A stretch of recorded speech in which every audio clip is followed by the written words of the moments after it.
বামজোয়াদের কর্মসূচিতে অংশ নেওয়ার অপরাধে বাম কর্মী সমর্থকদের বাড়ি ঘরে বাইক বাহিনীর সন্ত্রাসের অভিযোগ তুলল সিপিআইএম। অভিযোগের তীর গেরুয়া শিবিরের দিকে। বুধবার আগরতলার এক সংবাদ মাধ্যমে মুখোমুখি হয়ে এই অভিযোগ জানালেন সিপিআইএম নেতা রতন দাস। রতন দাসের অভিযোগ, সরকারের প্রত্যক্ষ মদতে এই সন্ত্রাস ছড়ানোর কাজ চলছে। অবিলম্বে সন্ত্রাস বন্ধে পদক্ষেপ নিক রাজ্য আরক্ষা প্রশাসন। কি অভিযোগ করেছেন বাম নেতা রতন দাস শোনাবো।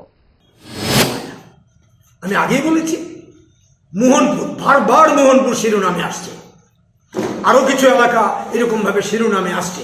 গোটা রাজ্যেই তো চায়।